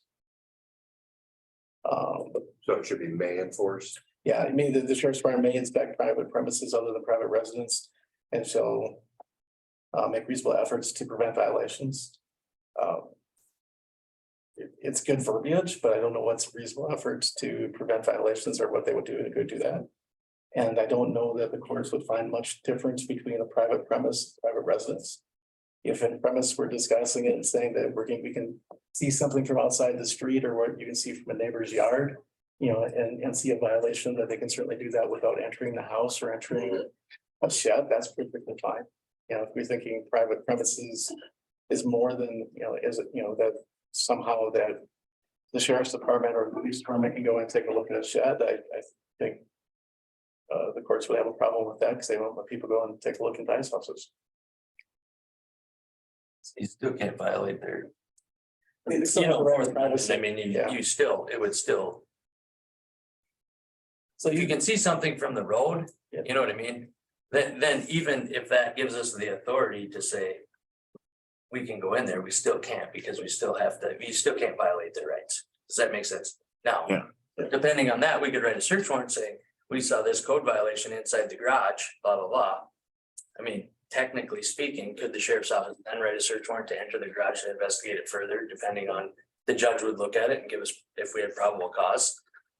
We could apply for a warrant. If the judge thought we had probable cause, they could sign a warrant, then we could go in to do that. just because your law says we can go in there, doesn't mean we can't go in there, you know what I mean? Does that make sense? Yeah, There's kind of hierarchy. I mean, you have the US Constitution here, you have the Minnesota State Constitution here, the state statutes, and then the city code. If our city code's in conflict with any of the other provisions, they take precedence over what the city code says. Right. Okay. are we done with that question? Yeah. I think so. Yeah. And quite frankly, I don't know that you have to change the word shall. I just, as a practical matter, you know, when you're dealing particularly with another elected official, you know, they have discretion on things that they want to do. What they'll be bound to is whatever we have a kind of a contract with them.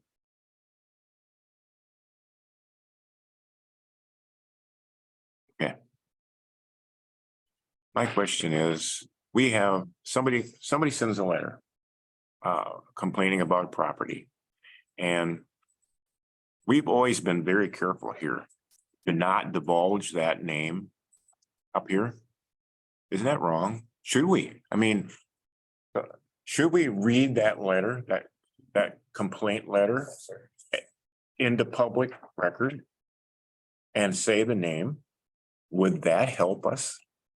Or would that, Is that a shame tactic, kind of? what you're Yeah. saying? yeah, You're not allowed to shame people to shame them, but if something comes up in front of the city council meeting, I don't know that you have a face. So maybe that you have a problem property, you don't have to call it a problem property. You can call it the whatever. You guys have a lot of Johnson property Right. or the. I mean, you may want to use some discretion, but you need to be able to identify what you're talking about. And we've always been very careful, you know, I mean, it's like property one. You know, we look at pictures, property two, we look at pictures, you know, we know who they are, but nobody out there does. Right, but if it's to the point where you're doing that, you know, then we really need to have a closed meeting where you're discussing it in a more open forum without that information kind of coming out there. So we really should be doing it openly, Yeah. is that what you're saying? You know, And I don't mean It's open. nastily, I, you know, shamefully or anything like that, it's just that Right. property number one, listed owner is. Violations are, But if we gave somebody an administrative citation and then they appealed it, that would be in an open meeting. That's not gonna be Yeah. private. That's, you know, that comes out and it's kind of public. Yeah. You know, Yep. So We've done that numbering thing when we've had overdue water bills, bad ones. water bills are a little bit different. Right? Water bills would be a little bit different. Okay, so we had we had a list, but they were identified as number one is $650 overdue. Never mentioned names, addresses, nothing, but we knew who they were. Yeah, but utility bills are dealt with in a different statute, specifically making that a little bit more private. okay, Just a question, just like outside looking in, instead of naming a person. Would it be better to use the address and just identify it as a physical address? Because it doesn't matter. In a sense, it doesn't matter what the name is of the party that lives Yeah. there. But 121 Main Street or whatever, I'm just coming up with an address. It is your problem property. I mean, if somebody really wants to find out who lives there. I could probably find it on my phone in about yeah, 35 seconds, Yeah. but you're not. Dealing with the person, you're not calling them on the carpet as a council.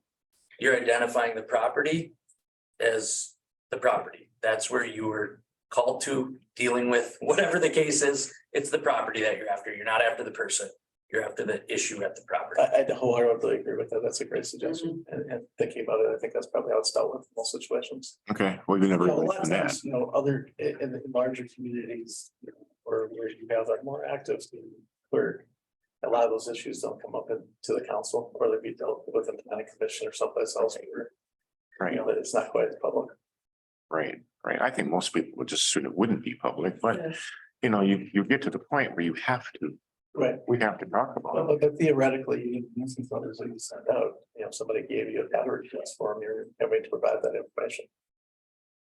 So if somebody comes up and says, I want to see the viola or the nuisance letters for property XYZ. The city clerk has to give those out. Well, that's, you know, You have to make a. Yeah, but I mean, they still have to. There's a problem. You wouldn't have to hand it over that. There's a They would have process. to make a public data request. So you could go up, you could pick any property and say, I want to, you know, and fill out the proper paperwork or whatever to get that. To see how many violations they've had. You would have to do it for every individual property you want to take a look at. You can do Yeah, it for all the yeah, but that's what I'm properties. saying. I mean, if you had one particular product. I was just curious. And then there's state statute that Yep. deals with public data, Right. and that's where you would, if you get that public data request, you'd want to call your attorney. I mean, same thing with us at the sheriff's office, we get public data requests all the time. That makes sense? Hmm. You go through our county attorney, what can we release? We have to redact information in a certain, it's not just as easy as saying, oh, here you Fill go. out the form, you print it out and hand it to Right, them. you got so much time to get it back to them. Absolutely. That's what you have to. Yeah, so that's what you're saying. When you would make that request, or maybe certain parts, pieces of information. Redacted for whatever purpose. Yep. Interesting, okay. Oh, we're learning. Public record. Yeah. So. Yeah, the presumption is everything the city does is. Okay, I got one, I don't want to go back again, but we talked about on street and state statutes.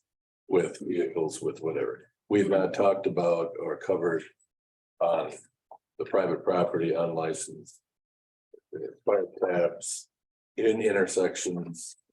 So I talked to the other towns and they told me they do have stipulations of where you can park, where you can't. Can't be within 30 feet of an intersection, can't be covering a city sidewalk. Can't be on a property line, you gotta be 10 feet off the property line, you can't be on the neighbors. I was just wondering, how do we go about stipulating that? You can have chapters that would make those. We kind of have it, but it's a little vague, yeah. it is in here, I don't know where that's at. Little bit. That's at, you looking for, Jim? Recreation, there, it's, 70. Yeah, 70.38. yes, here we are, hi, actually. Had it open to there, by luck. So you're talking about on their, inside their property lines or outside the property line? Well, virtually inside their property lines. Not on the public street or public Well, alley. that's what we have part of it. One of it is on, they park them on a sidewalk. They Yep. park them right That- in that's an against- intersection. That's against state law. Yeah. That's against state statute. It's covered under 169.34. Okay, that is the same state. Yeah, so that covers the parking. And if you look at some of them, I mean, the easy way with Google now, back in the day, we had to flip through chapters of books. But now with Google, it's not that hard if you're looking at city ordinances, is get onto the Minnesota Revisor website, type in your keywords, 90% of your laws that are gonna deal with stuff like on the road, dealing, those types of things are gonna be the 169 statute. Registration issues are gonna be 160, 171 statutes. I mean, there's specific chapters that you get in, but you can Google them and be able to find them. And you can compare your city ordinance with state law. And like we said before, you can cite the state statute in there. The city of Good Thunder requires all motor vehicles to fall under Minnesota State Statute, chapter, blah, blah, blah. Does that make sense? Yeah. Then you're covering everything in there. You don't have to reinvent. You don't have the to wheel. write it all. Oh, Right. you just put that verbiage in there. Right, if the state law changes to make it better, easier for somebody or more difficult for somebody, whatever that is. You're not changing your whole city ordinance to conform with that because you're just following state law. And then that also gives us more teeth too. The state statute is that, as he talks about the computer systems with the judicial system, is this, all the state statutes are. That have bailable amounts or fine amounts basically in it are already in there. Those are easy for us to enforce. It's easier for prosecuting authorities to get that through the judicial side. Right. Yeah, you gotta remember the judges obviously don't know all the city codes. and Right, well, yeah, the statutes. and Yeah, we've talked about that. It's pretty bad when we gotta bother a judge over something as simple as this, but when it comes to. Since they found out we've been doing this, I've been approached at least a half a dozen times about the one intersection that we talk about. And it's about all the little kids that are around that area and you come up to it, you can't see. They're waiting for, they come out on their bikes, they're playing. Yeah, we're waiting for something to happen there and that's 99% of what this is. They're parking them in an intersection, over a sidewalk, too close to the road. I mean, what is that, what it's gonna take? I mean, if somebody's gonna actually get hurt, killed, whatever, to get something that people wake up. Common sense is a virtue that is very lacking these days.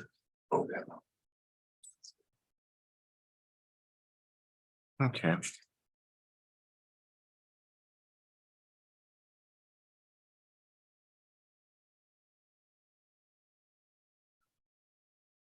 So how do we answer the question? Who is our zoning administrator?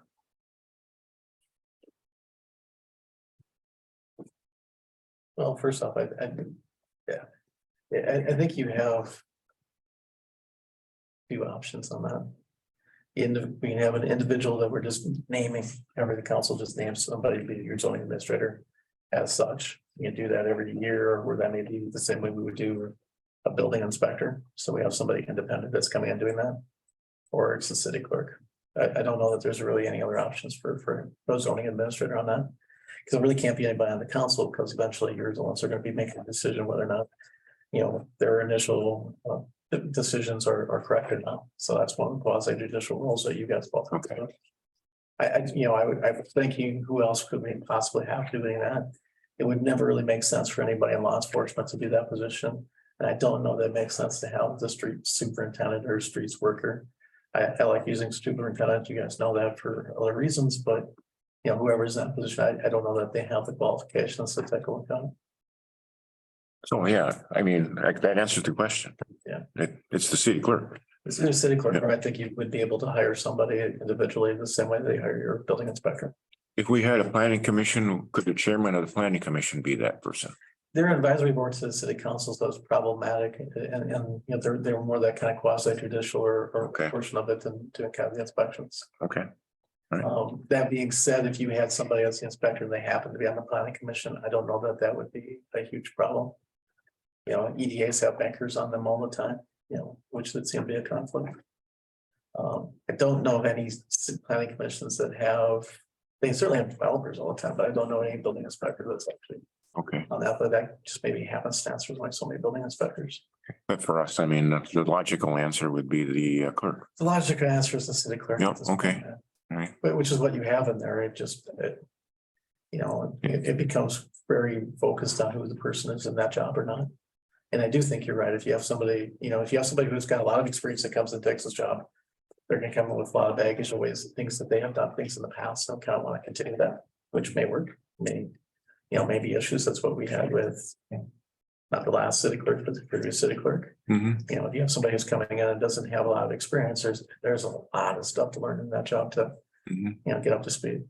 So it may be a decision that, in the language for the code that the, say that the city council determined who is going to be the zoning administrator, it can either be the city clerk or something appointed person by the council. Yeah, but for us though, it would be. the clerk. All right. Don't you think that would be a lot of responsibility on the clerk to be that, and be this and be that, where what you were getting at, if we had a planning commission and we had a chairman and we had that guy be that? No, but he says that's problematic.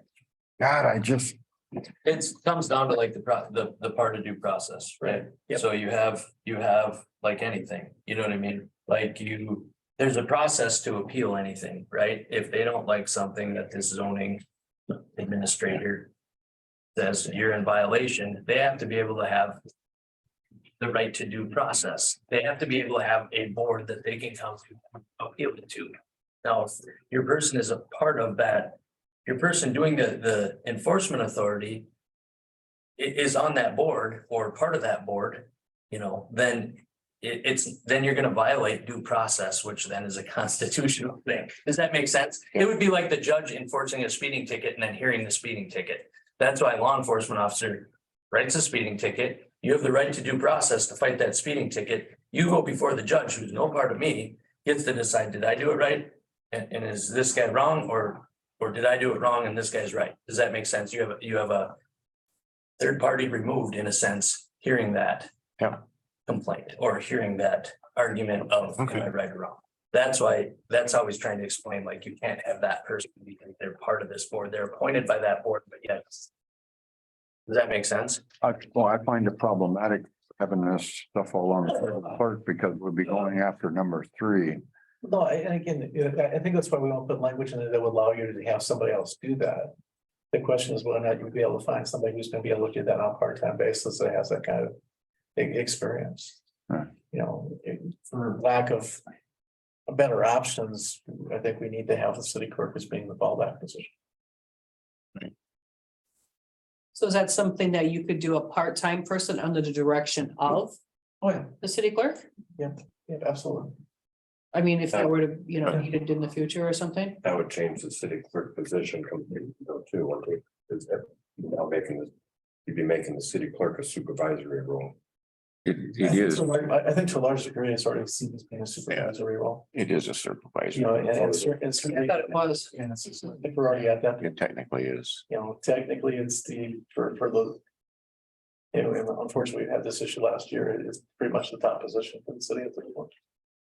I mean, that even explains why you look at a city clerk's position and how you handle that person as an employee differently than the rank and file superintendent, the water person and all that. The city clerk is higher level person and you handle that person differently. You know, if you have to do anything. And there was some discussion at one point about bringing somebody else in underneath the city clerk to try to do some of the administrative things, but some of the things that they weren't getting done. Might be easier to stay on top of, depending on how many violations you're handing out or some of these other code issues or ordinances. When, I mean, I don't know, There's a lot to look at that as we get. if and when the time comes. Yeah, and again, it's going to be a council decision, and if you hire somebody who's gonna be doing that job, and that's gonna be specific. You're gonna get them doing a lot more, you're down that road of being strongly enforcing what the ordinances and stuff are. Future council may decide that they don't want to be a little bit more lax. As you know, we're hiring and, you know, I kind of wanted to have this background now as to when we are discussing with people. You know, we have to be more, Well, that's a great question to ask a city clerk, and like, how would you deal with the nuisance project? Because every city I know, Alex has issues, and if they have some new direction, that'd be great.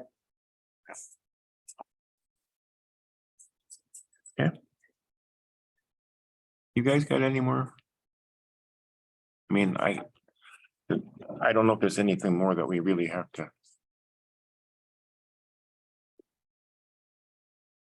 Oh, I have to bring one thing up, though. Remember all the crap we took from down the street about all the stuff that was on their city on the grate and on the curb line? The catch basins? Yeah. That's the property owners. By a code, that's property owner's problem. Oh, is that right? Property owner is required to clean the catch basin by code. Well, that could go out with the next water bill. Somebody that knew the codes forwards and backward. Obviously didn't read them. Evidently not, no. Right in front. Yeah. It's the property owners, right? I just had to bring that up. I'm sorry. Like leaves and debris off it to be able to take water. I wish I'd have known that 50 years ago when I worked for the city. Remember the crap that we paid over the years of right down there? Right down there, Yeah. Yeah. I do have one question now, though, about down here. Do we still go out tomorrow and take pictures of these properties? Yes. Okay, I mean, as long as we're At in, least you've got the trail, then you've got the file to show what you've been doing or what. I mean, if you This way. put a date on it, Sheriff said. but I mean, if we put a date on it, it's gonna be tomorrow's date is all, and then, Yep. days, Yep. you know. So And the if file. John comes back and he types up a letter and sends it out the following day, That's what I that mean. goes in the file also, and. Yeah. Would you send that letter certified mail right away? When I send a certified mail, yeah, but I'd also send it, by regular US Postal Service at the same time. If they don't sign the registered mail, there's always an argument that they never received it. You send it by US mail. The presumption is still legally speaking that they received it. So are these formatted letters that you have to send out? Are they being made up as you need them? I've only done one, and I found that hunting for that particular one. So if there's anything out of the norm, I'm gonna have to hunt for those two. So is that something, so the city doesn't have a template of the violations, I'm assuming there is, but just somewhere wherever they are? Okay. Generally No. speaking, there's kind of a standard form that we kind of follow. But each letter is gonna be very specific to that, what would happen there or not. So that you'll kind of. And I get that, yeah, but you would still- So what you do is you go through the situation, you go through the code violations, this is what you need to correct. But as to how you get those three elements in there, it really doesn't matter. So we still got a date tomorrow morning. And I'm driving.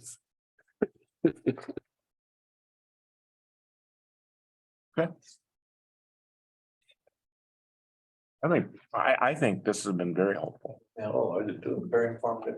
Yeah, and this is something we probably should have done 10 years ago, but who had the time? These people made the time to do it, and so, Well, I think so. I mean, it's a type of, your problems with the city code aren't unique.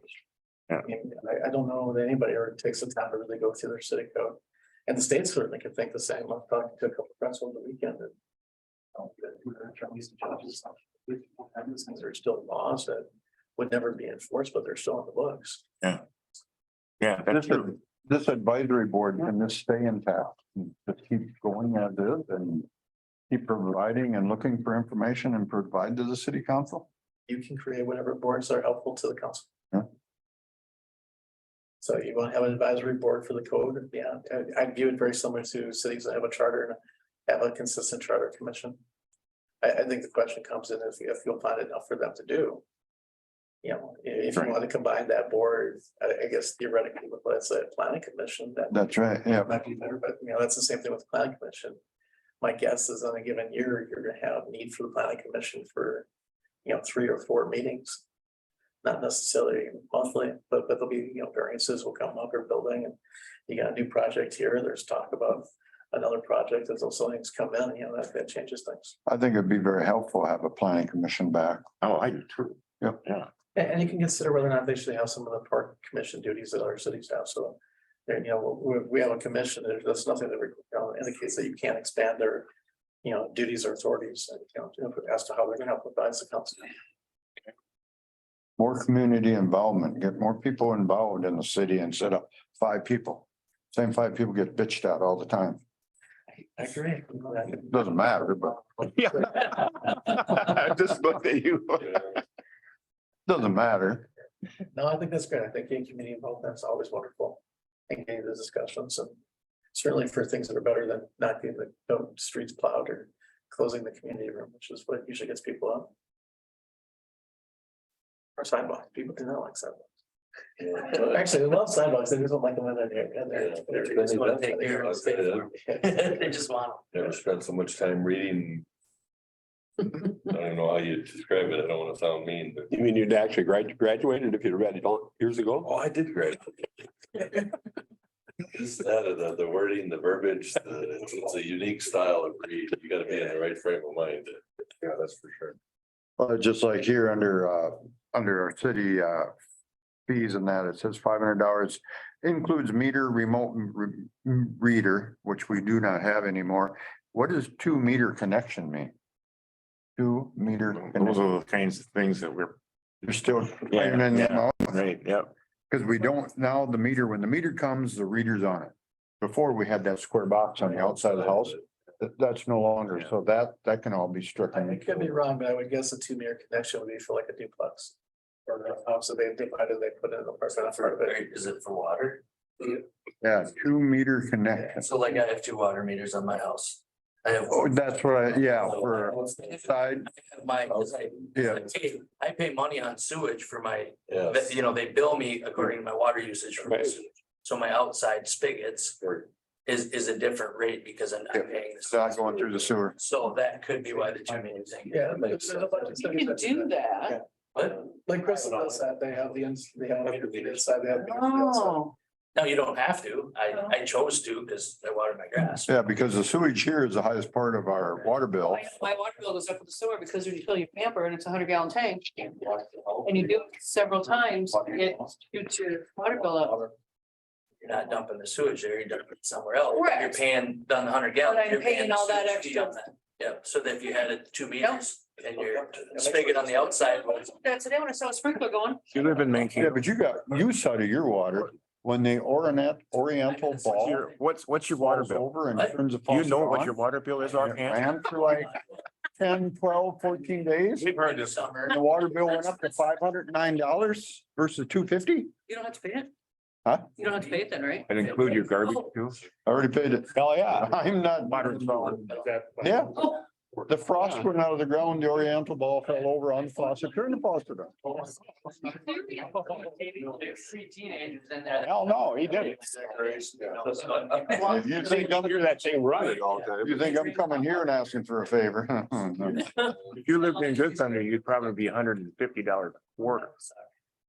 See, And part of it is, I shouldn't say that, because my water bill 5 years ago was a lot cheaper. And then they put a surcharge on there because we just put a new water tower up. yeah. Yep. And then they put a surcharge on there, so I kind of bumped Yeah, I up filled up 23 the bucks. when we. that we're paying for. $150 a month. So now they got a bigger tank?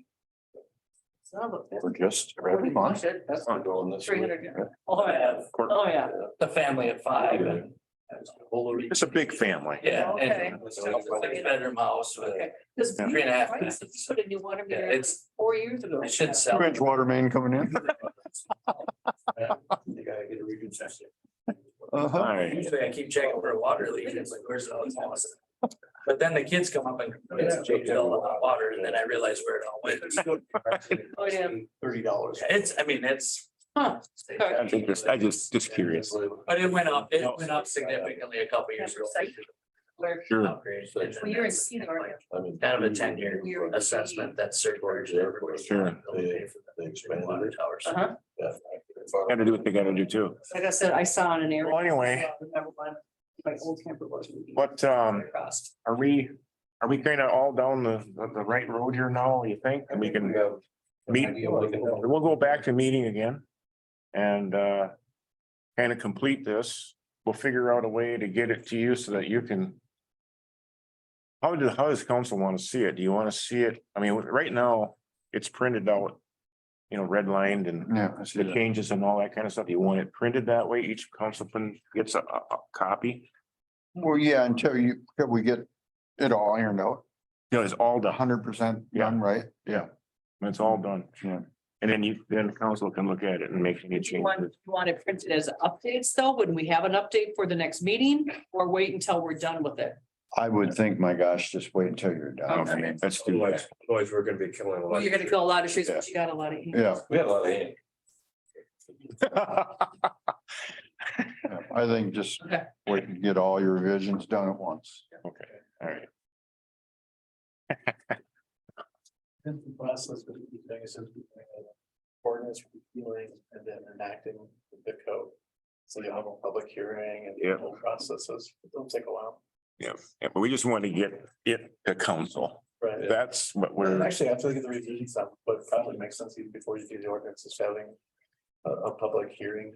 And let people come and make comments and then you guys can address some of those comments. Yeah. And probably nobody will show up, but at least you're going through the due process. And if they want to bitch about it, that's what's really. No, that waits after you enact Just wait till- something. Yeah. Wait till after they get the letter, then they'll want to. yeah, right. Then they'll say, why didn't you ask us to come and give comment? Well, with all that being said, do you have anything more you want to? No, I think I can address some of the points. I think there's some certain provisions there. They would like to make less mandatory, more optional. Yeah. So the city can go and work back and forth on things. Okay. So that we have something that makes sense going forward. I like the idea of having a policing authority, not necessarily, we don't have to have all that other language in there. And then it's just a matter of trying to figure out which of the provisions you think you can enforce. We need to have a zoning ordinance, we need to have that. If you want to have a rental ordinance, you can, so that's stuff you have on that, it's just a matter of. You know, even if we keep some sections in there that we need to request orders right now. You know, so for example, the parking on lots or something. You may want to leave that in there if that changes over time. So something that works reasonably well now and it's gonna work reasonably well 10-15 years from now. Okay. And how about you? Obviously, we want a good working relationship with Fort County. Any recommendation or any? It's what do you need from us? I mean, the trouble is we, you know, obviously that contract came through, so we gotta kind of. Abide by that because we have many throughout the county, if that makes sense. But if there's something more you need out of it, you need to come and talk to us and don't be afraid. I mean, I don't know if you know Sheriff Wurzel or not, but certainly call him, call me, call Captain Barta. I mean, we'll work with you on things, we'll talk about things if we need to revisit the contract on what the needs are. I mean, we can talk about that, you know, so. But Here's something here, we had some destruction down at the ballpark. And the little culprit just walked across there a little bit ago and the deputy went around the corner and I thought, oh, well, you're gonna meet tomorrow. uh, We have a curfew. Could the sheriff's department ever, you know, especially in the summer now, in the next couple months where they're out of school, you know? Could they ever be around at curfew time and say, hey, man, time to go home? I believe like even I think the county ordinance has even a curfew And ordinance. So we- here's the thing, it's We like, adopted that. yeah, and so here's the thing with anything. Quality of life issues are an issue, right? They might be your quality of life issues. The deputy driving around might not know that it's a quality of life issue. Does that make sense? I mean, if it's a problem for the city of Good Thunder, if we might not be aware of it. You might tell one deputy, now we just hired 3 more. I think we have 30 some of them. Does that make sense? So all 30 of them might not know. You might tell one person if it doesn't get passed on. The best way to do that is call it in, call 911. We're having an issue with the curfew. You're gonna speak with the deputy. Every shift has a briefing. We go through calls of service. So by telling a deputy might not create a call. Does that make sense? Got it. A lot of times we do send emails to everybody and everybody sees it. But if you're having problems with juveniles after a curfew, make the sheriff's office aware. Make a call, talk to a deputy, ask them, can you put something out? We would like some extra enforcement or extra patrols in the area because we're having problems at the park with destruction, garbage cans getting kicked over, quality of life issues. We're not gonna come down here with a violent offender task force and start, shaking people down. But we'll do our best as a sheriff's office to make our presence, come into town, take care of those issues, talk to the kids. 90% of the time, we'll stop out with them, we'll talk to them. They're like, well, the sheriff's in town, we're going home. And it takes care of itself for a while. I'm not saying it's the end all. No. But if we're not aware of it, if you're having problems like those, if you're having vandalism places, call it in. If we don't know about it, it's hard for us there's so many of us, it's hard for us to do it. So don't be afraid to report things. Whether it's a big issue or not a big issue, if it's a big issue to you guys, report it. We're the best to deal with it. If you're not getting the results you want, call Jeff, call myself, call Paul, call one of our administrators, and we will get it to our lieutenants, to whatever crew's working night shifts, and get some specific things done or come up with some solutions. It should start at home. But Yeah, I was just, that's long gone too. I was just saying the same thing. Back in my younger days, my dad made the curfew. That's right. And if you didn't follow it, So what would we put in the ordinance, going back to what he was talking about with like the one-wheeled vehicles and stuff? As long as they're on private property, there's really not much we can do. No matter if it's one wheel or six. It becomes very difficult. There are some off-highway vehicle use things, but once it's on private property, it's very difficult to enforce anything. Like you said, let's say, go back to your nuisance, the noise thing. Somebody's driving a 4-wheeler around their yard, okay? And you think, so this person paid taxes that's driving it around on the yard. The neighbor paid taxes, they want to listen to the mosquitoes buzz every night, right? They pay taxes too. So just because one person's idea of what they want to do on their property is right, becomes difficult because they both pay taxes. They both have a different idea of what's good or bad. However, it becomes a nuisance thing if it's prolonged and there's public nuisance ordinances and. Because there's a quiet time too. Right, so then if. Those quiet time enforced? Can we enforce quiet time? I would I say. don't like that, the term quiet time, but- It's not a You know. state statute, so it's hard Okay. for me to say, is it enforceable? Okay, It comes down to the city council and the okay. city attorney to make that determination of what that sanction is, because it's not a bailable Mhm. offense. But if they're on the sidewalk or on a city street, If they're driving then a it's three, enforceable. if they're driving a 4-wheeler Hmm. or a 3-wheeler or An unlicensed motorized minor. unicycle down Yep. the city street, there's a state statute that covers that. If they're within the state statute, it's fine. If they're not, then it's. As long as it's enforceable. licensed and they're of legal driving age, isn't that statute for the road? For the road, For the road, Depending on what road you're on. but even. the city streets. Is it a city street or is it a county highway or is it? a County state road highway? that most of them are riding out of town on. Oh, because they come through ours. And then. Did they go that way too? Oh, well, the kid that I stopped said he was going out of town as he turned towards the gas station. I'm like, yeah, that's not. I just followed one this afternoon, about this high, I seen a little. on a two. Yeah, and I have one on my camera with a little, And then it depends how it's licensed because there's ag permitted ATVs, then there's, off highway. but if it's a go-kart, it's not licensed. Am I correct? If it's got a motor and four wheels, it's more than likely. A go-kart, they can't be like. Go-kart can't be licensed. So then it's gotta be used on private property. So Can't then be it's on a illegal public- to be it Can't driving. be on a public road. Cause I did that 45 years ago. Why you? Yeah, I know. On a so-called mini bike or a little dirt bike in city limits. That's supposedly permissible. No. Not on private I mean, public not even- property. Not even on property. If you're talking a traditional mini bike, like a small motorcycle. Yep. That would be illegal. If you're talking an electric bicycle. Yeah. That would be legal. Yeah, I have no problem with that. And does noise variance come into that? I mean, noise is a nuisance. Noise is a nuisance. It's very difficult to enforce because we don't have anybody who really has meters to say that we're going beyond. I got one. It depends on your city ordinances, so. Because we have a decibel in the city ordinance. There's. Right, the problem is Yeah, you guys have a decibel reader. Yeah. We're not gonna buy a decibel reader for every deputy to carry around. Does that make sense? Yeah. No, could the city invest in one and have and be able to make a case and deal with the city ordinance and, you know what I mean? Yeah, no, I was just asking, But is a decibel, is that the most reasonable way to do it? right? I'm just trying to. With that said, you could again get a hold of the surrounding neighbors and if they have the same type of complaint.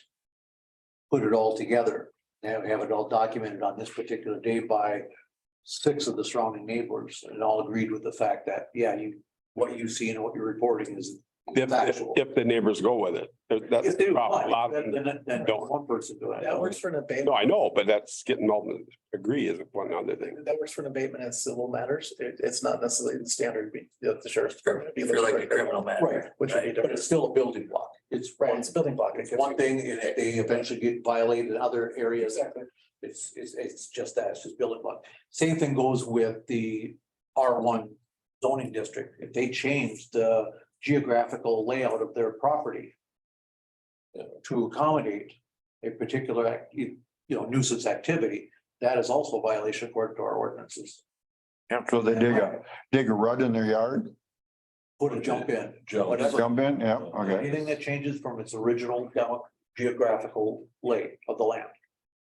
That's. And there again, by itself, it doesn't mean a whole lot, probably isn't gonna go anywhere, but that compiled with everything else that on that But does that mean particular. you can't put a garden?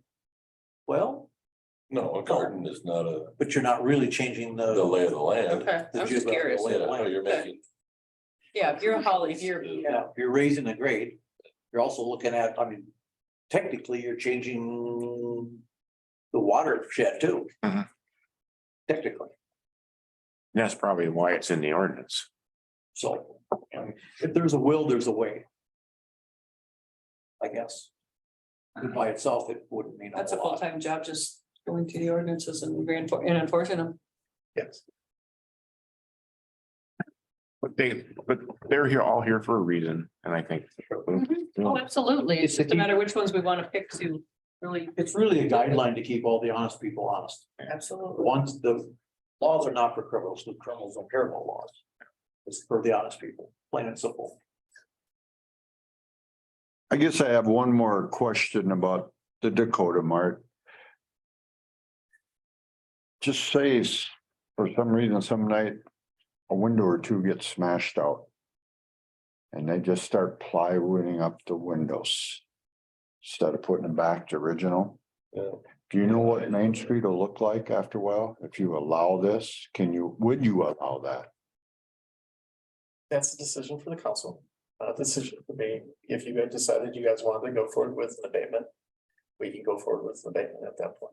Yeah, if it's not being maintained, not being upkept. But the question comes in, if we're looking at doing an abatement, is what the end result is. If we're coming in looking to tear down the property. You know, there's gonna be the cost of doing that. If you're looking to come and acquire the property, there's a cost for doing that. It's just better. You know, the Dakota Mart would likely be fairly expensive for the city to abate. Well, on the south side, the cement is falling off the wall now. Too. Well, how long does that sit there and deteriorate until you gotta upgrade your building, you gotta keep it safe, you gotta keep it looking decent, it's on Main Street, man. There are ordinances in here regarding commercial building. I mean, Generally speaking, what happens on main streets is that the cities will go and get grants from the state or from the feds and help properties kind of reinvest in what the downtown's gonna look like. So when you get a new city clerk in there, one of the things, not that we want to keep adding jobs for the city clerk, but that's one of the things that they would be looking for is whether or not you can get some renovation grants for downtown that would allow the property owners to get money that's gonna kind of beautify things. Because otherwise it's a huge problem for small towns. You lose that downtown area, things get bolted up, there's not a lot of money that's gonna happen, but. You know, the good news is recently, a lot of cities with downtowns have been able to revitalize them and get new businesses kind of coming in because of some of those grants. Yeah, but can we take more good money and put after bad? Because we were already, They wouldn't just get the money, they would have to use it to improve the Yeah, property. that can- So they would have to improve it first Right. before they get the money. So it's not like, here's your money, go fix it. It'll be dedicated funds, you know. Yeah. With who owns it right now, I don't see anything positive happening from it. right, you could tell them to do it, it's just like getting grass mowed, not gonna happen. Just- Hopefully it doesn't go that route, but. You know, I think it's not our property, that's the problem, so, you know. But it's Yeah, we on don't Main want- Street and it's gonna look terrible. I know where it's gonna head. There's no future there. The tank has to come out of the ground. Where's that money gonna come from? That's gonna be a big question, yeah. Eagle Lake had a gas station that was sitting there as a problem for probably 10 years. Really, 10 years? Yeah. Because see, the state won't, Well, the state eventually came in and forfeited and tax forfeiture. Hmm. And then it came, somebody got dirt cheap, but. A lot of times that there's no good answers on those type of things. The Dakota Mart, I could speculate, my assumption is that. We're probably looking at that getting foreclosed on, but that's not a good result for the city, because there'll be nobody for us to deal with until that foreclosure is done. But I don't expect that it's gonna maintain its operation. I just don't know if owners have any desire to. Isn't there something we can do to keep them from turning it into a storage facility? Because I watched them haul truckloads out of their house. That becomes a violation of trailers the ordinance. put over there. Yeah. So isn't that, can't we enforce that now? Or how would we enforce that? Or is that going through sending a letter and, I think that's kind of going through that abatement type of process and see whether, that's a violation. Obviously, yeah, I have to take a look at that. There's different stipulations for that. Right. Mhm. Zoning, Yeah, it's not being used in a proper fashion. Yeah. You can go through and find them, you can go through and, I don't know that we can criminally charge them, we can do the abatement, do everything else of nature, the question comes in. At some point, I'll be having a conversation with the council, this is what we can look to do, this is what we can get. The council knows that situation very well, we've talked about that before, what we can do, what we got. We've done some things, but it's been frustrating.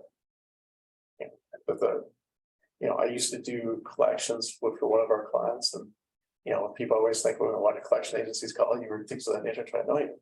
Well, the worst thing that happens is if you ignore them and they get no response, you can get mad, you can get, threaten to sue them or doing those type of things. Any reaction is a good reaction.